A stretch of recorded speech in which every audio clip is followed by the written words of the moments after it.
I am Chris Kaler. And I'm Amber Foster Kajin Cosplay, and today we are back again, guys, with Shadow and Bone.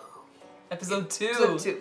So last episode, we talked about the universe and stuff, and I was saying, and I did warn, that many of the little details in the story I might have problems with, even though I read Six of Crows because it's been a long time, and I just checked some of the details, and I basically got wrong a few things.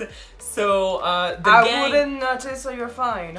Yeah, I know you would notice because you haven't read the books, but still, sorry if you're a fan of the show or the book series and you noticed my mistakes and you were like, what the fuck? She says she's read the books and then she says this shit.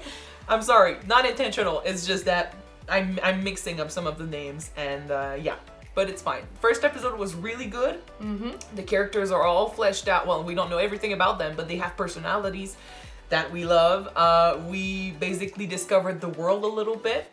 We've got a gang of crooks in Ketterdam who are tasked to get Alina, which is one of the main characters in this show, a sun summoner. We found out last episode, which is rare. It's not supposed to. She's not supposed to exist, but then there she is. Yep. So Kaz and his gang are gonna try to get her. So yeah, I say, like, well, I mean, there's a lot of details in the first episode, and all of it will make sense later on as we watch the show. So there's not so much to recap at this point. Let's just see what episode 2 will add to the story and if we'll keep loving the characters. It's already a given, but let's go. Let's watch it, guys. Did you see where she used her power? Everything is just bright white. Bring her to the General's tent. Who? But I'm not done yet. You can go with her. What was that? You want to tell me? Be more specific. It was one thing when we had at least a week to find a way across the fold. But Sunrise, we have to say no. No. That's a no to the job, then. That's a no to saying no. We can't go. Can't we? I can't go. If I can't crack this, none of us are going anywhere. And if you do? Then maybe you stay here. No. He's not gonna leave you behind. Is that supposed to mark her as some property because the herd bender had the same two on her wrist? I told you she was in a whorehouse before. What I know of the story makes me wonder why it's such a problem, but we'll see. We'll find out. What are you? They're all gone.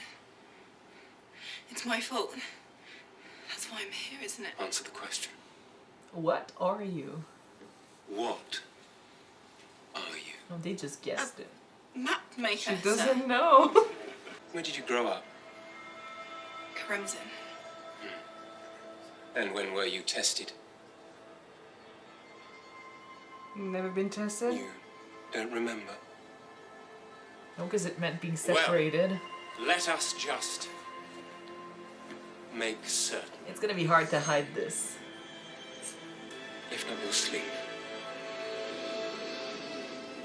What's happening? Your sleeve. Please. He's so intimidating. No need to be so intimidating. She's gonna put up your Intimidating? Yeah, that. Technically, like, they're supposed to be polar opposites too, so. Yeah, it's hard to hide this, right? Pretty lit. She's surprised just as much as he is. Well, I think he's, I don't know, I think he definitely guessed it, but it's fucking cool. Yeah. Inej, listen,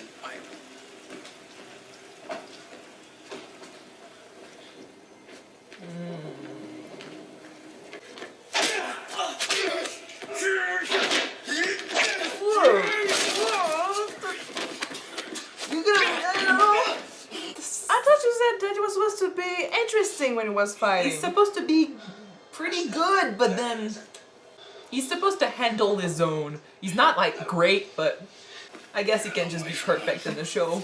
Am I? Like you were earlier, when you took a Grisha from the Orchid. the Orchid isn't Lion's turf. Well, it's a new acquisition. I know you saw Dreesen. You got the jump on whatever job he has. So, here's the deal. You can do nothing. Walk away from it. I'll tell Dreesen I'm taking over for you. The other option is I'll cave your head in with your own cane and dump you in the harbour. Inej, help! That first option seems better now, don't it? Tell me, have we ever made a deal before? You and me? Nah. Otherwise you'd know better. Or you'd be dead. From the way they're doing this, it looks like we're gonna see the backstory too, so that's pretty cool. You right, boss? No! No. I've been warned off the job. Did he remember you? If he had, I'd be dead. Sunrise in 5 hours. Yeah, but we're off the job now, right? No? Never make decisions out of fear, Jasper. Only out of spite. Greed always worked for me.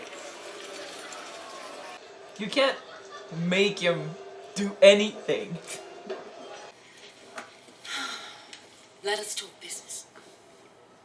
I have some work for you. I work for Kaz Brecker now. That's not entirely true. Mr. Brecker still owes 5 more installments on you. Regardless, Oh, okay. I'm on a job. So I hear. You know you can't leave town without my permission, so if you want to leave, you must be paid in full. That's too much. Kaz doesn't have that. I'm not concerned with what he has, but I like what you have. A set of skills I happen to need to. And then that's why the tattoo It's was a business problem. with the blades and the shadows. So, find this man staying tonight at this address and kill him for me. He's in the same business that brought you to my door. Sells to the White Rose, but won't sell to me. And the boys and girls he's bringing in now are driving my clients to the competition. So, drive a knife into his heart. Watch the tree line for a moment. Good job!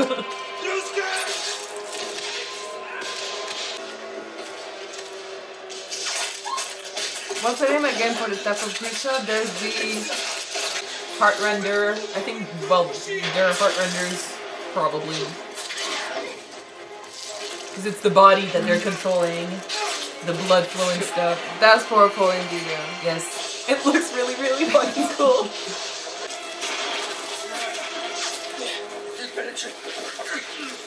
Thank God for those fucking coats.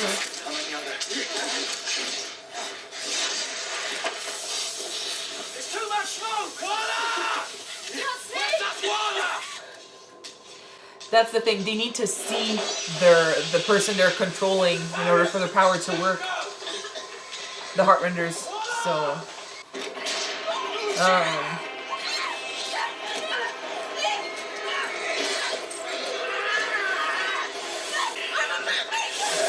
You might want to prove otherwise.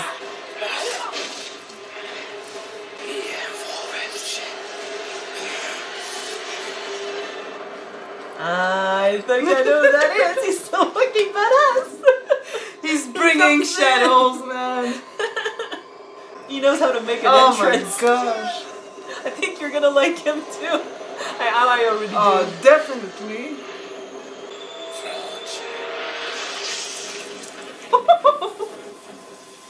Oh.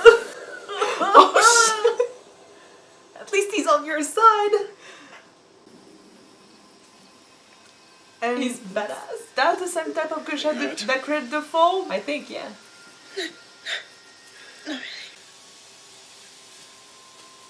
No, I'm okay. You're right with me. I'm okay. I think you're falling in love with the universe really fast. I do love fantasy universe. Yeah. When Done they're done right. well, yeah. Whatever their original mission was, they must have diverted to find you. That's why I'm traveling with you. It's gonna be like very hard to adapt to all this. I think they're more scared of you. If she could manage to control and do with what she has, what he does with the You shadows. may well be the first of your kind, but we've always had a name for you. For what we hope you can do. Enter the fold. Destroy it from within. I don't want any of this. Why can't you get rid of it? Do you think I haven't tried? If I enter the fold, I'm a beacon for the Volcra. All I can do is make it worse. Then just, can't you use some Grisha science to transfer this to someone who can use it? You would give up your gift. Gift? You dragged me away from my only friends, and now according to you, I'm going to be a target for the rest of my life. You want to know why you've never found someone with this power? Maybe it's because they don't want to be found. Yeah, but at one point, responsibility, you know, it becomes a responsibility to help, right? I'm going to ask you again. Were you tested as a child?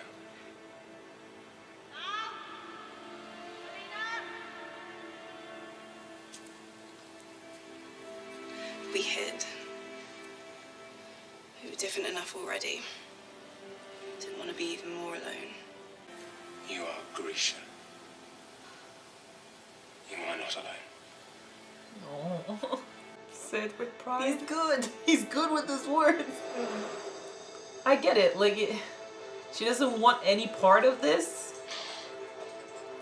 But not that But then if she's the only one who can make a difference, though, it's kind of... It's a calling to be a hero, but not everyone is meant to be a hero, so...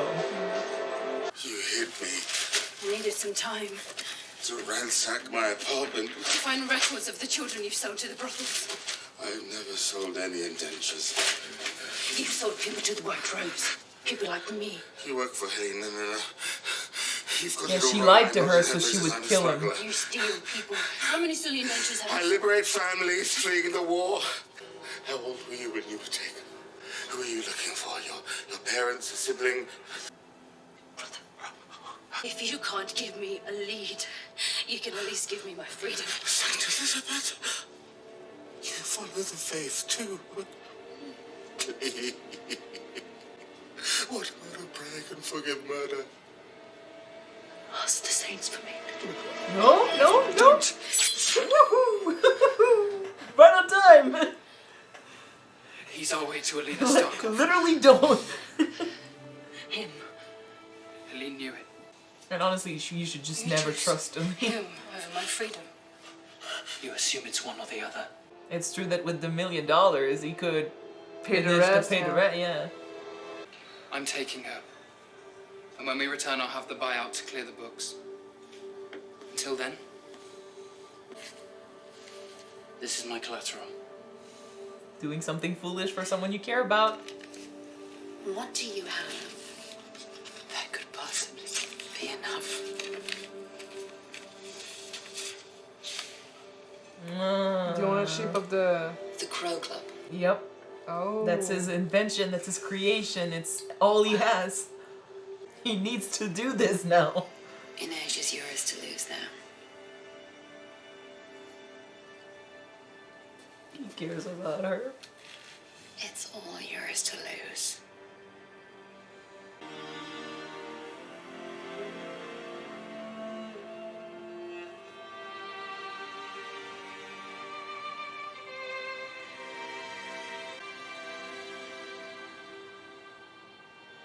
Honestly, cinematography behind this is really, really good. Like, a little bit melodramatic, but in a very good way. Like when they were kids, you know?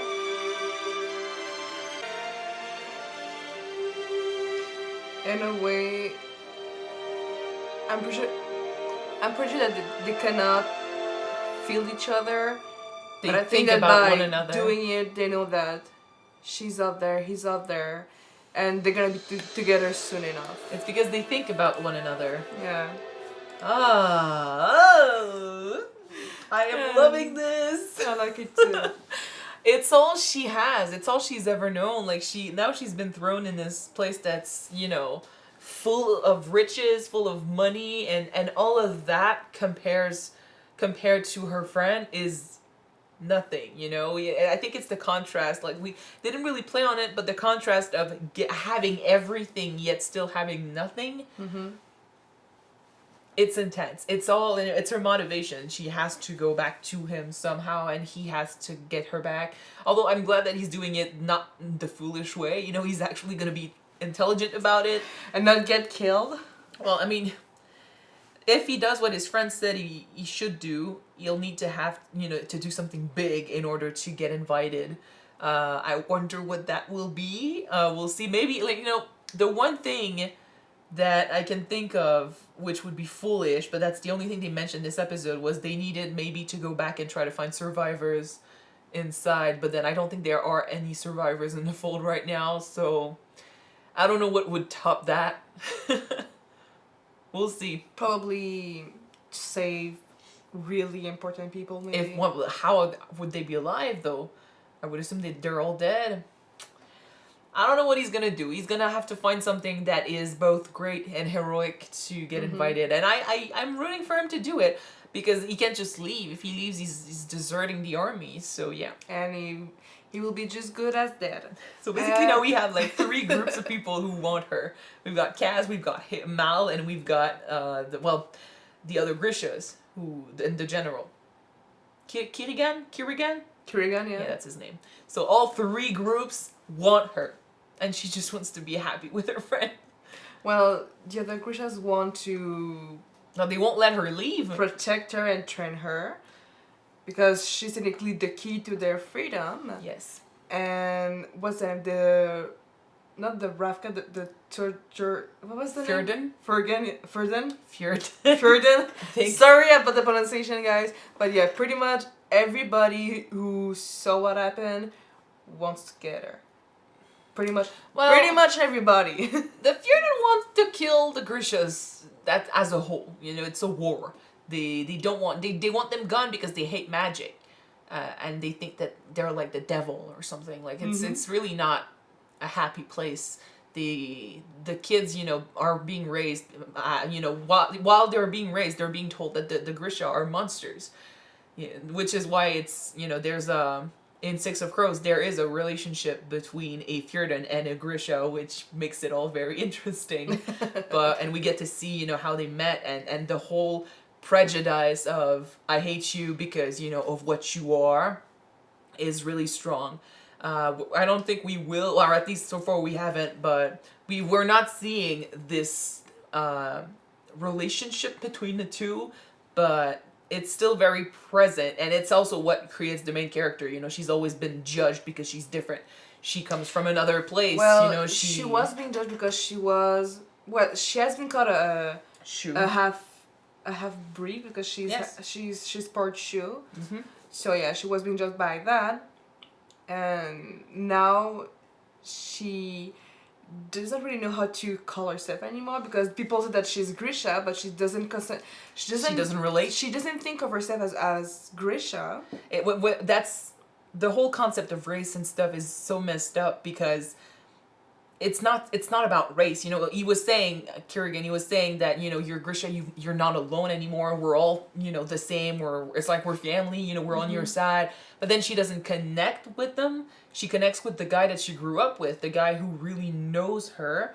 And it's not about her power for her, which is why I'm like, we were raised in, the Marvel Cinematic Universe. We were raised with the great heroes who, once they get their power, they take on the responsibility and they do what's best for the world, So this is our vision of what to do. In this case, we're like the general, She's got the power to destroy the fold, so we assume that you want to do it. You're gonna get trained and you're gonna go there and save everyone because it's the right thing to do. It is the right thing to do, but then she's a lot more realistic than that. She's being more human. She never had anything but her friend. She was always cast out. She was always treated differently because of her race, because of her skin color. She doesn't feel that need to save anyone or anything because she's just not used to getting involved. She doesn't have that patriotic seed in her. She or wasn't that feeling. Considered to be someone of importance. So she was mostly put aside in a corner until someone needs her to do something. So. Well, her reality, being different is a curse. So now she's been told that she is not only, a Grisha, which makes her different from a lot of people, but she's also different in the Grishas because she is a sun summoner. So I would assume that, the whole thing scares her it alienates her too, because, you know, doing all of that, which would technically be the right thing because it's saving, you know, a country, you know, it's saving a lot of people and stopping something evil that's been there for years. Centuries, you mean? Well, years and years and years. So, like, it's the right thing to do for anyone who doesn't really think about her as a person. But for her, it just means, you know, amplifying the fact that she's alone. And even more than that, like, she doesn't have her friend with her. So I get it. I do wish, like, there's a part of me, the part that's, you know, MCU, Marvel, hero, woohoo! There's the part of me that's like, that'd be so cool if you could actually do it. Accept who you are. Something like that. Well, I kept thinking about, you know, with great powers comes great responsibility, you know? Yeah, we did last I kept thinking about it. So there's a part of me that agrees with the general that, you know, she has that responsibility since she has the power and she's the only one who could actually do it. The thing is, he probably was identified as a Grisha since he was a child. Yes. And she... In his own way, he knows what it is to be, you know, cast out. Yeah, but then he's been surrounded by Grisha too, and she hasn't. She didn't even know. Yeah, at least as far as we know. He needs to let her acclimate for a while, but that's the thing, they don't have time for it to acclimate to her new reality. And it's not just that, like, she sees what they're doing, like, they're not her enemies or anything, they're just happy to have her, and they're trying to protect her because a lot of people will want her dead, and there's also another group coming to get her too, you know?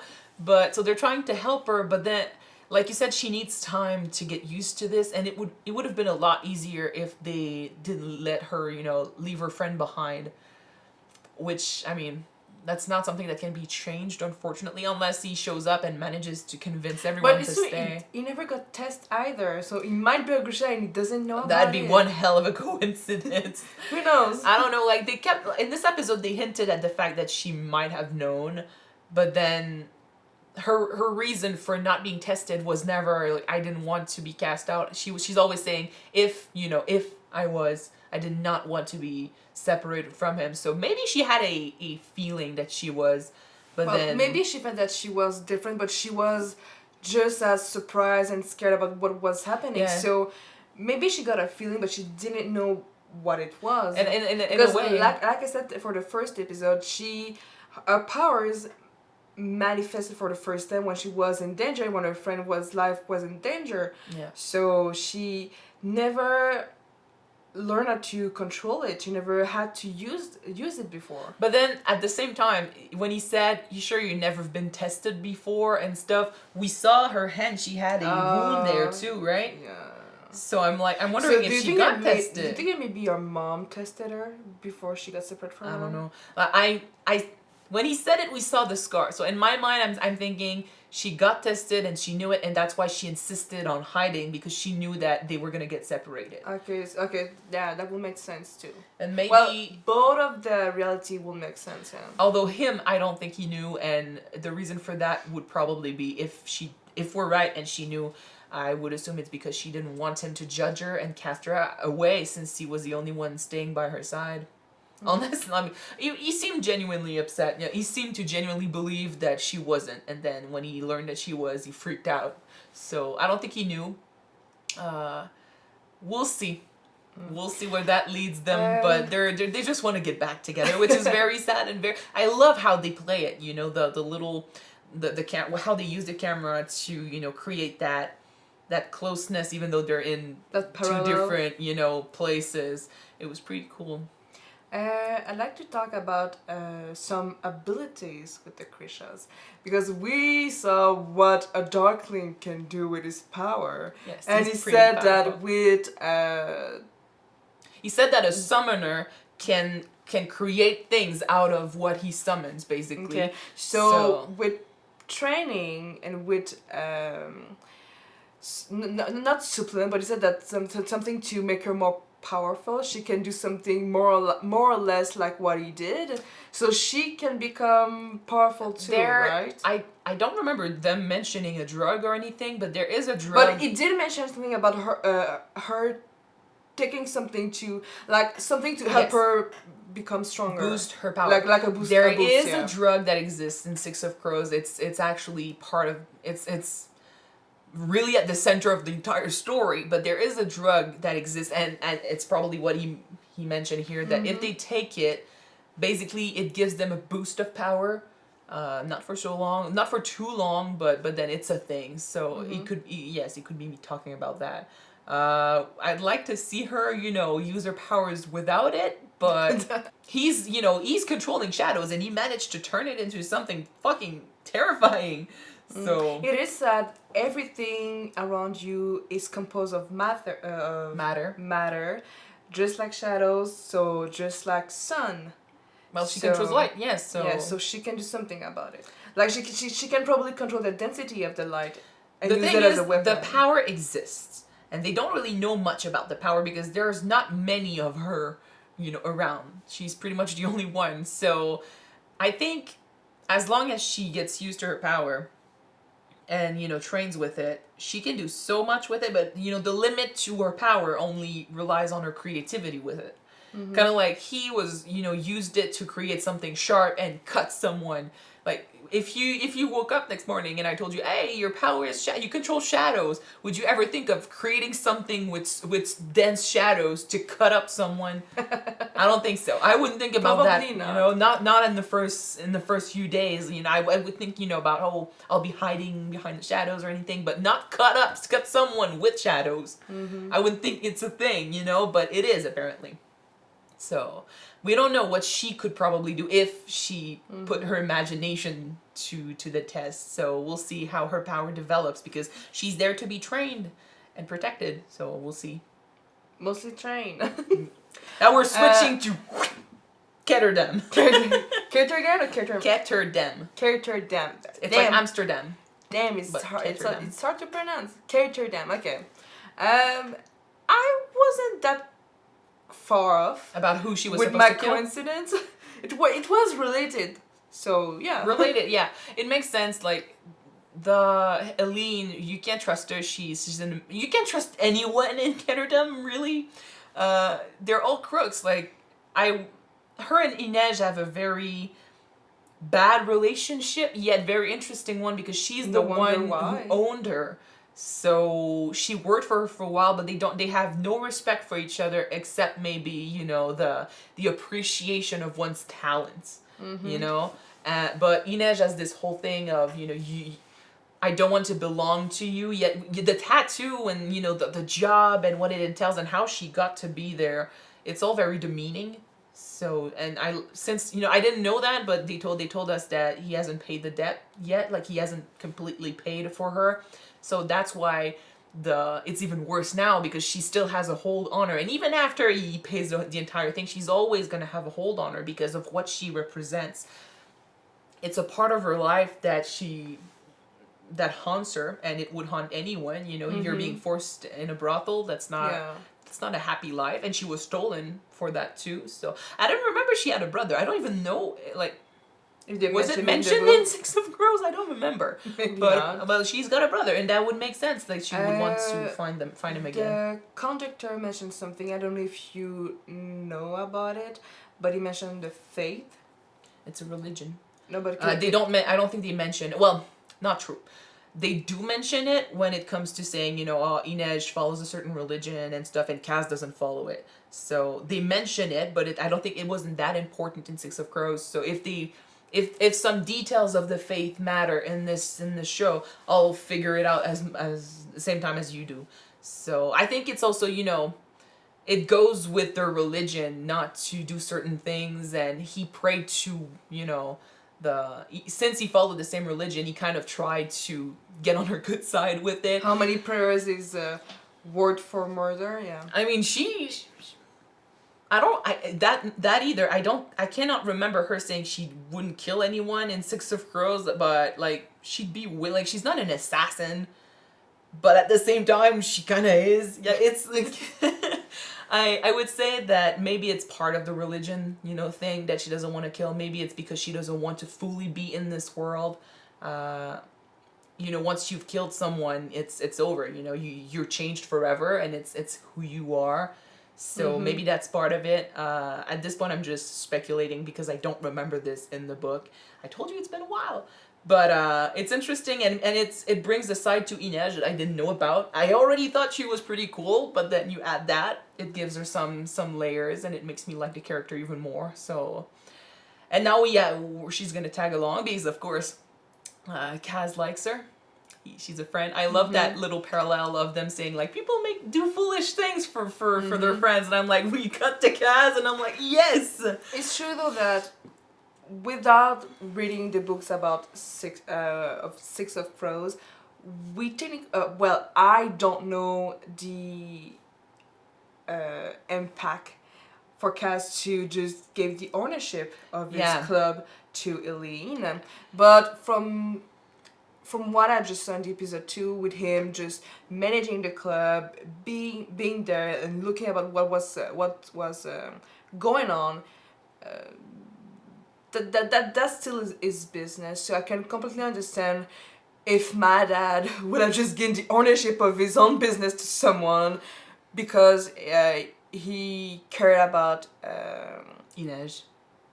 Well, not for her dad, but about someone that he deeply cared about, you know. Oh, if our dad gave up the garage, okay, that's pretty much the same thing. So I can completely understand. And it's not the same actually, because for Kaz, the Crow Club is basically everything he's built. It's they keep mentioning that he comes from the Barrel. He's this kid from the Barrel and stuff. The Barrel is like the slums in King's Landing. You know, it's a place where the poor people are. You know, the people's. You don't live a rich life there. They were saying in the first episode that for someone from the for someone from the Barrel, it doesn't take much to better the lifestyle. You know, so he basically, his whole backstory, like, again, I'm not gonna say much because I don't know if they're gonna touch that in the show, but basically at one point in his life he had nothing, and he came from nothing, you know, for starting there. So he built what he has now. He built. He learned. He did some bad stuff in order to get where he is. And the Crow Club, you know, even though he's not the boss of the dregs, you know, he's still the boss in a certain way. That's because of what he did to put them on the map. And the Crow Club is his completely. You know, he's the one that really made it what it is today. So, and we know he's a guy who basically is interested in profit, money, what it brings him and everything, because that's how you are powerful. And now in this episode, we also learned that he's got a personal vendetta when it comes to Pekka Rollins, you know, and this guy is very strong and powerful. He needs money on his side to do anything when it comes to Pekka Rollins. I know that in the book, at the beginning, one thing he does always is, you know, he tries to steal customers from Pekka's club, because anything he can do to put a thorn in his side, he's gonna do it. And again, like, you know, it's obvious it's personal. Like the whole, have we ever made a deal together? And the guy's like, nah, I would remember. Or, you know, or else you'd be dead. You would remember, or else you'd be dead. That was a test. You know, he's trying to play with, do you remember who I am? Obviously he doesn't. So yet again, I was happy to see that we were going to maybe touch on that a little bit and see what made it a whole thing. So I'm not going to tell you what happened, but... No, it's fine. It's gonna be cool. I like that they are subtly showing us the backstory of everyone's characters. So we learn pieces of NPCs from every one of them. It gives them layers. Without being overflowed by the information, which sometimes is just done in a rush and poorly. But with that, it's we learn about it in a in little, interesting way. Sorry, I can't speak, damn it. I love how they show us information in the show so far. It's not subtle, yet in the same time it's not over, you know, it's not too much. So they really handled information well, and they really knew their source material, which makes sense because the author... You just said that the author was working with the production. Exactly. So you know, like, everything that happens in there is canon, and everything is, you know, handled with a touch of the author. She's like, yeah, I approve that. That's pretty cool. But yeah, so far the actors are really doing a good job at just showing us the persona I've come to love in the book. So far, I don't know for you, but I don't find the writing corny. You know? Yes. When the characters are with the dialogues and stuff, because sometimes people are saying like, oh, over the top cheesy lines. Well, last episode when I was saying that I've seen many shows who try to do something like this, and it always gets, it's too cliche or it's too, you know, ridiculous how they handle it. The dialogue is also part of that. You know, especially, you know, well, it's in English, so when I watch stuff that's dubbed in French, it's even more intense how stupid and weird it sounds. But in this, I agree, it feels real. It feels that like the story is anchored in the characters, and the characters are real. It's not written on a script or anything. I think it's even more present in Ketterdam, but the others in Ravka. I will say right now, my favorite part of the show is really with Ketterdam. There's with the dialogue, the way it is shot with the decor. Well, and there's the a lights, reason why Six of Crows became so popular. It's about the villains. We always love a good villain story. I know. But okay, I really love the Ketterdam part, but I also love the Ravka part.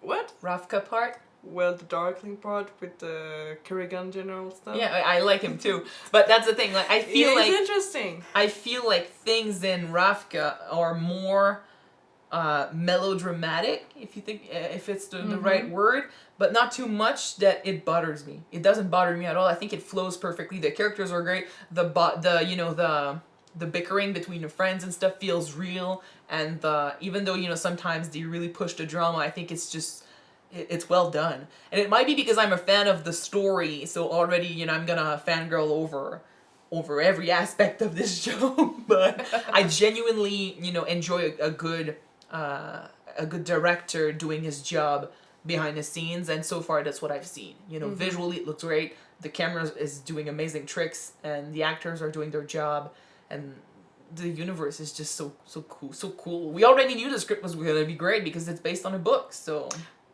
not always, with an author working behind the scenes. Okay.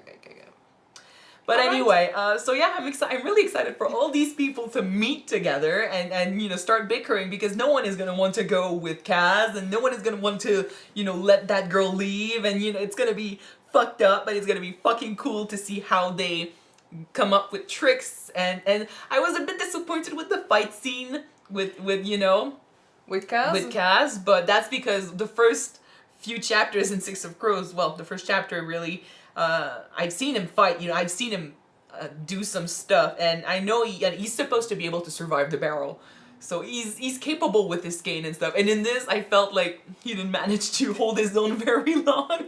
But to be on it, and to be fair, like, there were two of them fighting him in a crowded space, and he wasn't ready, so I'll give him that.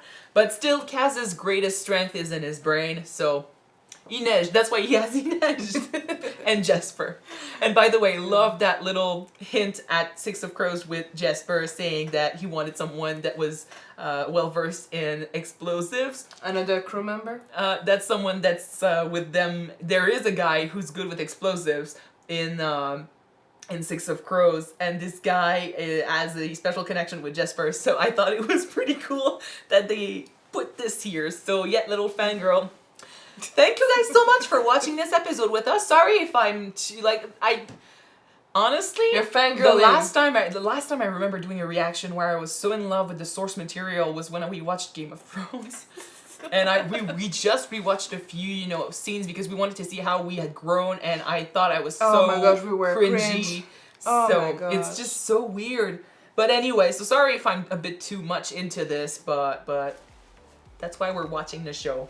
So thank you guys so much for being with us. If you want to see the next episode right away, it is on Patreon already. The link is in the description. The link is in the description down below. Or if you don't, well, it doesn't matter. Do what you want. Or you can watch the next one on YouTube next week. Who knows? See you then, guys. Bye.